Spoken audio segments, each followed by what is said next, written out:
Bismillahirrahmanirrahim. Assalamu alaikum dear student. I am Amreen Ibrar.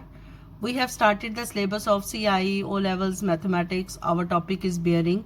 Chapter 9 Exercise 9B from book D3 7th edition question number 12. Exercise 9B question number 12. The figure shows 4 points on level ground. A is due north of D and B due east of D. And angle DBC is 37 degree. This is a point A due north of D. This is a point B due east of D. Given that AD is equal to 34 degree, 34 meter, B is equal to 57 meter and BC is equal to 28 meter. Find the bearing of B from A, the shortest distance from C to BD, the bearing of D from C. Here students हमारे पास figure given है. First part is the bearing of B from A. This is a point B.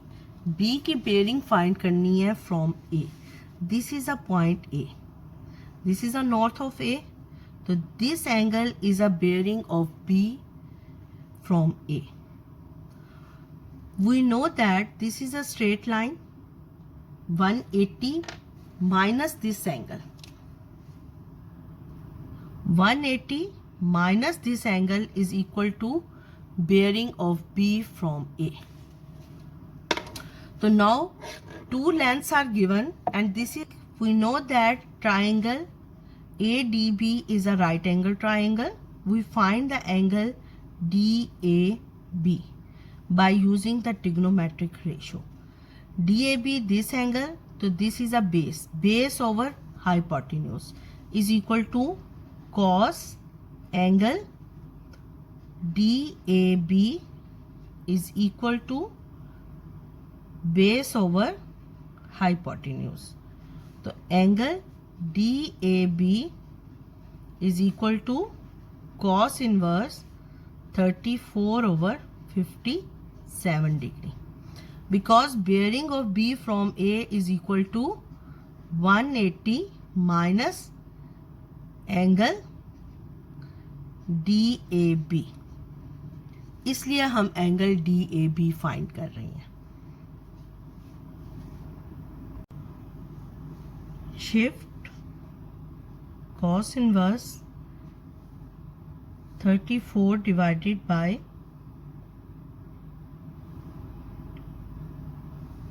57 is equal to 53.38, so 53.4 degree. Angle DAB is equal to 53.4 degree. The bearing of B from A, bearing of B from A is equal to 180 minus 53.4. So is equal to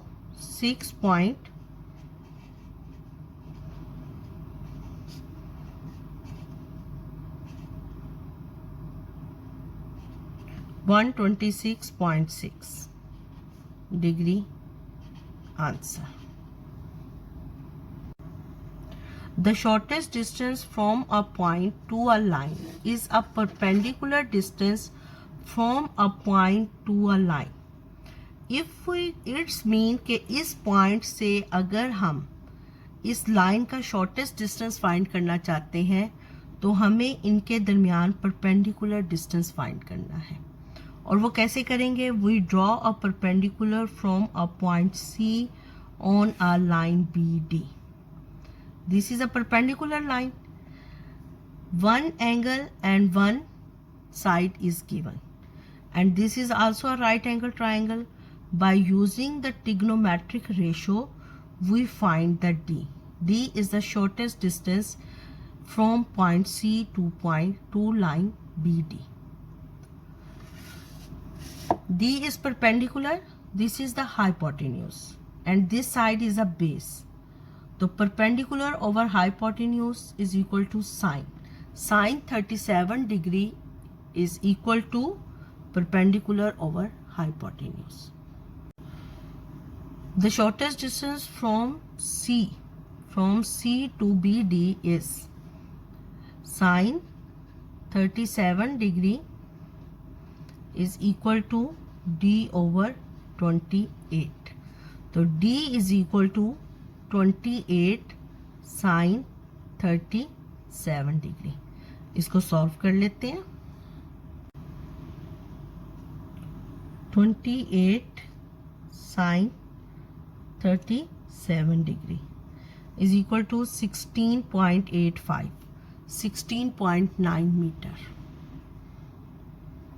D is equal to 16.9 meter. The third part is the bearing of D from C. यानी it's a north of C. So this angle is the bearing of D from C. Bearing of D from C. इस angle को find करने के लिए अगर हम 360 में से ये एंगल सब्ट्रैक्ट कर दें, 360 माइनस एंगल DCN, इसको सब्ट्रैक्ट कर दें तो हमारे पास bearing of D from C आ जाएगा. तो अब हमें we know that this triangle is a right angle triangle. This length is 16.9. तो ये एंगल हमने फाइंड करना है. इस एंगल को फाइंड करने के लिए हमारे पास एक साइड गिवन है, हमने एक साइड और फाइंड करनी है. अब हम वो कौन सी साइड फाइंड कर सकते हैं? CD फाइंड कर सकते हैं. देखिए स्टूडेंट्स, हमारे पास इस ट्राइंगल की एक साइड गिवन है और एक एंगल गिवन है. DC साइड को लेंथ को फाइंड करने के लिए अगर हम DC लेंथ फाइंड कर लें तो हम ये एंगल इजीली फाइंड कर सकते हैं. अब DC लेंथ को फाइंड करने के लिए हम ना ही यहाँ साइन रूल्स लगा सकते हैं ट्राइंगल DCB पर, ना ही कोसाइन रूल लगा सकते हैं, because only one angle and one side is given of triangle DCB. लेकिन हम ये देखें कि अगर हम BD साइड फाइंड कर लें, because ADB is a triangle, ADB is a right angle triangle. By Pythagoras theorem, DB whole square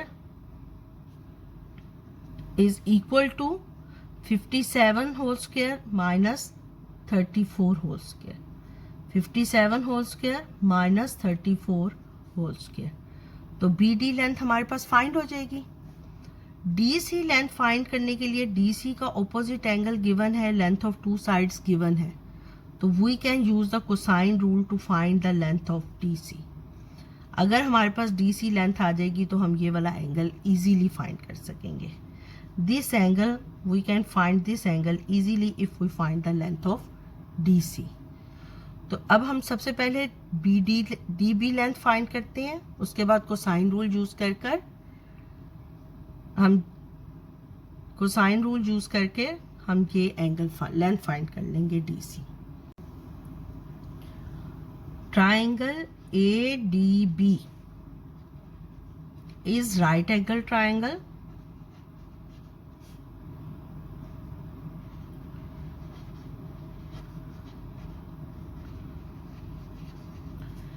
DB whole square is equal to 57 whole square minus 34 whole square. इसको हम solve कर लेंगे. 57 whole square minus 34 whole square is equal to 2093. और इसका square root ले लेंगे.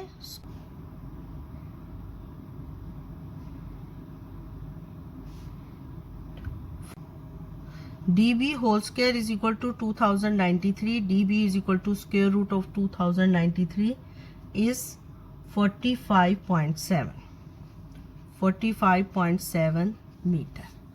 अब देखें, this length is equal to, full length is equal to 45.7।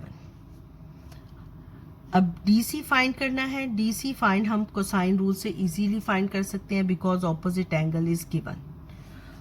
तो we use DC whole square. DC whole square is equal to 45.7 whole square plus 28 whole square minus 245.7 into 28 और cos 37 degree. इसको हम solve करते हैं। 45.7 whole square plus 28 whole square minus 2 into 45.7 into 28 into cos 37 degree. तो 828.6।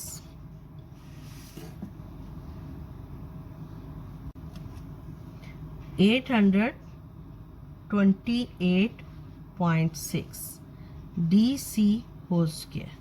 तो DC is equal to square root of 828.6। तो square root of 828.6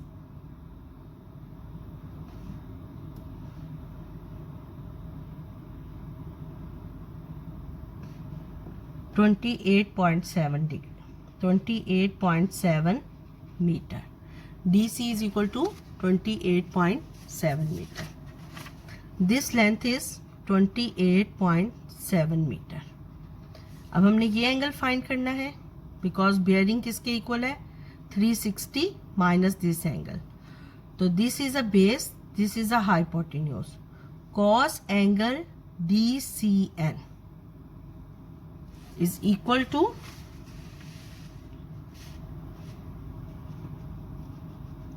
cos angle DCN is equal to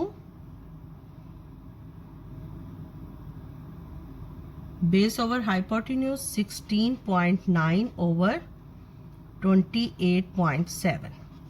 तो angle DCN is equal to cos inverse 16.9 divided by 28.7।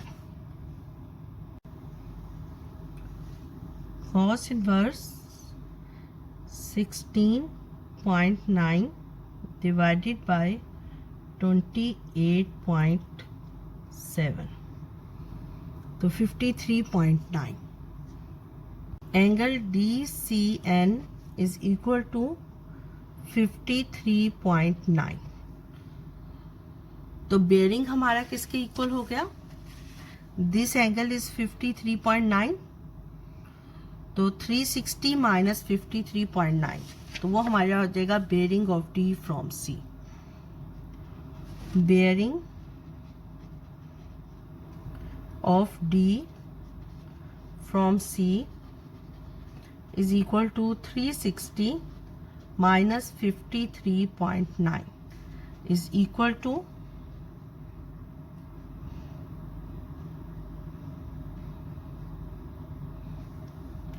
306.1। तो approximately 306। आपके back side पर जो answer है वो है 305.8। तो हम जब उसको अप्रोक्सीमेटली इन दोनों को लिखेंगे तो ये 306 हो जाएगा, ये भी अप्रोक्सीमेटली 306 डिग्री, 3 सिग्निफिकेंट फिगर तक। तो ये हमारे आंसर्स ठीक है। स्टूडेंट्स, अगर आपको मेरा चैनल अच्छा लगा है तो मेरे चैनल को सब्सक्राइब कर दें और नोटिफिकेशन के लिए बेल आइकन को प्रेस कर दें। अल्लाह हाफिज़।